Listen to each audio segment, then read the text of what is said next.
So after the disappointment that was my Anton Bauer single MPF charger, I had to find another alternative, as this thing is cheap and nasty and horrible.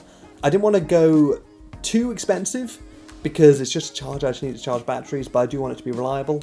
So I set my limit at around £40. My main problem was that all the chargers at this price point seemed to be quite similar, and they're all designed to work with many different types of battery, which I don't think really is a good thing.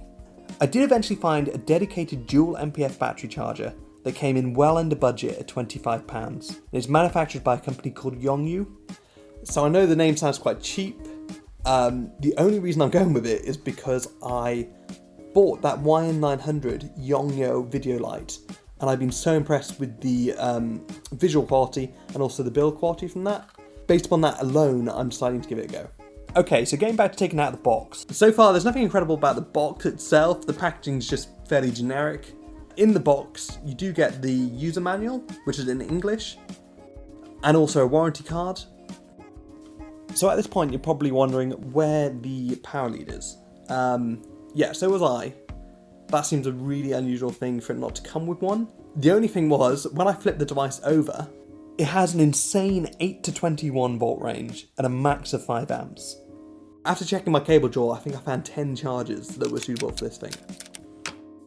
Okay, so getting back to taking it out of the box, my immediate thought was the unit actually felt quite light, but the plastics did feel of quite a decent quality once you start squeezing it. It's a very simple design, but it looks like they've paid quite a lot of attention to the cooling system, with air vents on the bottom and also on the top of the unit. So the unit is super simple, and it only really has 3 obvious features, the first of which being the charging indicators. I really like this. This is something every charger should have. It seems to work well enough, and it just gives you a very quick way of checking any batteries you may have spare in your bag. The next feature is the battery locks. The buttons feel quite plasticky, but they work well. There is a tiny bit of movement back and forth once the battery is locked, but the battery never breaks contact, so personally it's not a big issue for me. So nothing amazing for the last feature. It's got an eco and a fast mode.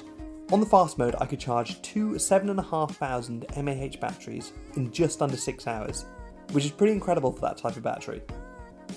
So to wrap up, it's a cheap charger that's been very well designed for kind of real world video use. If you're looking for a budget charger, I personally wouldn't recommend anything else.